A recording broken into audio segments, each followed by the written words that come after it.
Go for it. Are iBuyers just unlucky these days?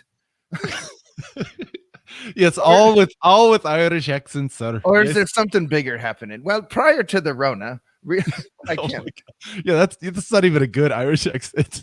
I can't do one. And, prior to the Rona, it's very piratey when I do that. So anyway, It and really I'll is. just laugh through the whole thing. But prior to the Rona, real estate professionals were growing concerned about how Wall Street-backed instant offer companies known as iBuyers could impose on their business. So now my first question is, were we really concerned?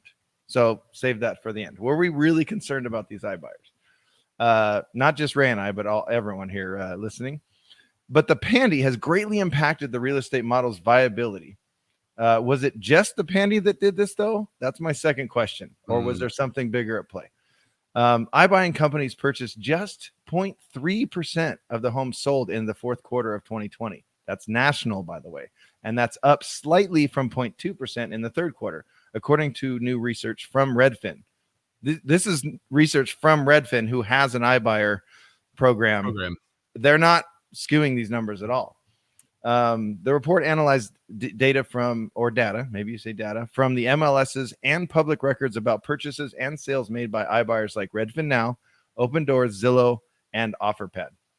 When you break them all out, the nation's leading iBuying companies purchased just 3,505 homes in the fourth quarter of 2020, which is down 48% from a year earlier. And that's according to Redfin.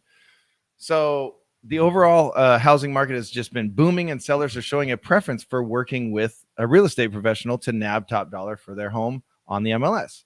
Bidding wars have become practically the norm for those who do. I would say more than practically the norm, by the way, just the norm. Shout out to my dad. Further, an inventory shortage means there are fewer homes for iBuyers to purchase. And then here's a quote from Myron Curry. And this is so interesting to me. He's a senior investment specialist at Redfin Now. He's like, still, we're being very aggressive when it comes to buying homes right now. It's all gas, no brakes. And he's in the Los Angeles area. And he goes on to say, the primary reason iBuyer home purchases remain lower than normal is the lack of homes for sale. But the inventory situation is improving each quarter as we get further away from the worst of the Rona. People are becoming more comfortable selling their homes as the larger share of the population gets vaccinated. So, and I want to end with this one, and then I want to open up for some comments. So I'm going to go back to my two questions. Was it just the pandy that kind of affected their model? And were we worried? And I'm going to end it with this one. This is a huge point of interest. iBuyers purchased homes for a median price of $284,000 in the fourth quarter, which is less than the median price of nationwide of $318,000. So does that mean that they got a deal, or does that mean that the market share that they're working in is on the lower end?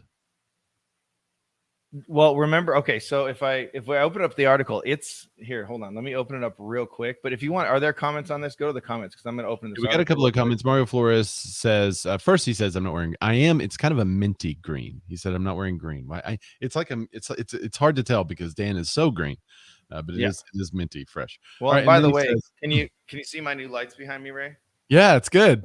Yeah. Look at all this stuff over here. Yeah. We got the lights going. All right. So Mario says iBuyer is so limited on what they can buy. Look at Open Door. They have so many contingencies present for you to sell to them. Only works for a small amount of consumers.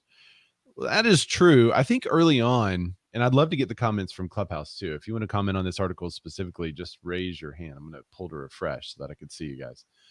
Be sure to raise your hand so that I can pull you up.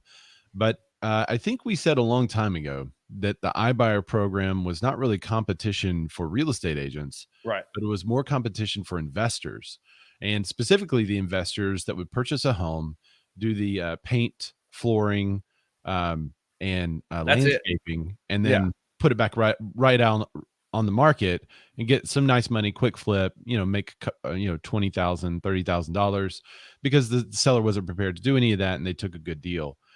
And then iBuyers came in and they said, well, we'll pay closer to market value. So they're overpaying compared to what an investor would pay for these properties. But where they get you is on the fees. So they say, hey, don't pay a real estate fee. but you're paying the iBuyer fee like 10% on, and that's and getting well under market value. Right. So although they're purchasing for more, the fees are more, and so I don't. It's hard for them. It's hard for me to see a way in which they make money only offering convenience as a real value especially in a market where everyone knows you can stick your home on the market and get 20, 30 offers. Like, how do you compete with that? Yeah, well, 20, 30 offers, and I don't know about your market, but I mean, I just lost out another offer for my luxury buyers. We lost out by $150,000. Wow. And no appraisal contingency and all cash. And then other ones I'm losing out by 20, 25 grand, where it's just they're going above appraisal and then they're going to pay the difference. iBuyer seems to be a more effective program in a heavy buyer's market, but then they have to come in above where most buyers are going to. It just doesn't seem, I don't see where the margin is on there for them to make the money. So a quick note, just the largest market share of the iBuyers purchases were in Phoenix, Raleigh, North Carolina, Atlanta, Charlotte, North Carolina, and San Antonio. So, I mean, I wouldn't say it's because of where they were buying. I would say it's just they're an investor, but they're packaged as a sell your home for less. You know what I'm saying? Right. It's an interesting concept. Patrick Ellis says, I don't think the iBuyers can keep up with the pace of the market. And I think that's what we're seeing too. Debbie Rice Miller says, no, it's not the pandy, because statistically across all markets, we have low inventory and high demand. I'm still seeing investors getting properties. They have to pay up too. I think I discussed that on the show a couple weeks ago or so, but they have to pay up as well. And then their margin is just going to be slimmer, but still, when they come in as buyer, they're like, dude, we don't need an agent. We don't need any inspections. We're not going to ask for any repairs. Yeah. It's all cash. There's no appraisal. There are no fees at all. So it's all convenience. Yeah.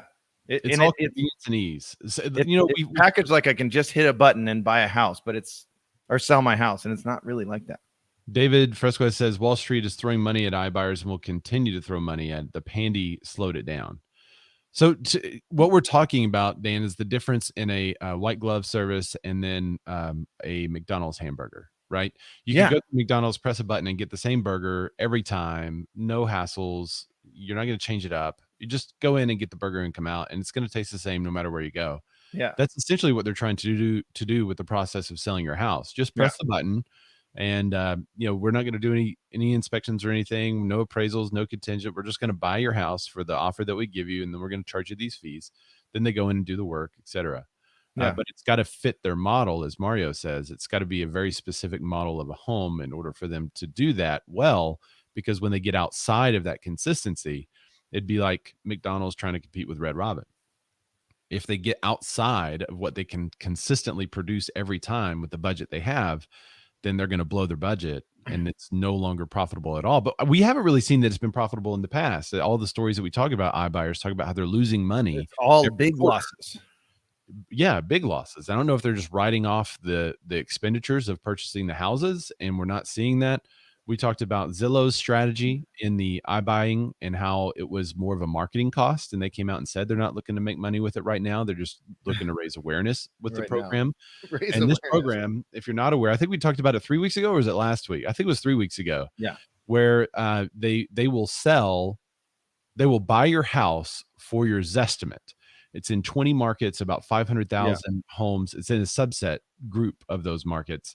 It's about 500,000 homes that are available for this. Again, small segment of the market, very specific to what they know they can do, and they're not looking to make money on it. So it's a marketing cost for them. If they could purchase the home and then add the inventory to Zillow and then sell 5 or 6 buyer leads to agents at a 30%, referral. Yeah. Then they're making great money on that. And if they lost $10,000 on it, they've gained $30,000 from the agents. Yeah. And then remember, with, the Premier Agent Program, those are monthly dues that are paid. You're paying that as an agent every month. So like the, what do they call it? The Flex programs. Flex program is the referral program. Yeah, those they get paid on the back end. But like when you're just paying for leads, they're paid for. So they're making that money back either way. And it's, if they do get a listing and they sell it, that's just more leads and more income generating for them. So I get it.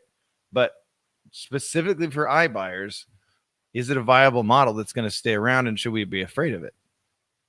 Yeah. Debbie Rice Miller said people and company owners have realized that they can work from home and accomplish just as much, if not more, at less costs to the employer. That creates a need for a larger home to accommodate the working from home. Yeah. One just closed in my market for $205,000 above asking price. Yeah. So that one that we lost out by 150 grand, it was listed at $1,999,000 and went for 1.35. So we lost. It went 350 grand above asking. Wow, Mario, he says undervalued cash offers from Open Door won't work in this market. Yeah, I agree. Let's see. What's the average education level for the city Sanchez? That's mean, David.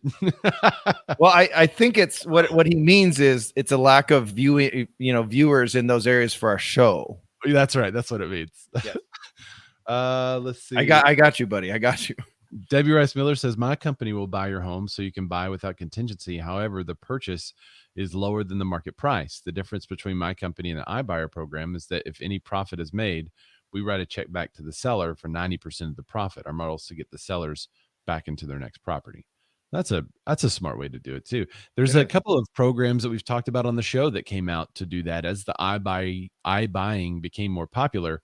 Yeah. There was one that Tim Heil of KW he created, and it was one of those things where it's like hover. I can't remember the name of it. It started with an H, but it's one of those programs that they could basically buy your house, then give you a mortgage on your next house, and then sell the house, and then close it all up. Yeah, remember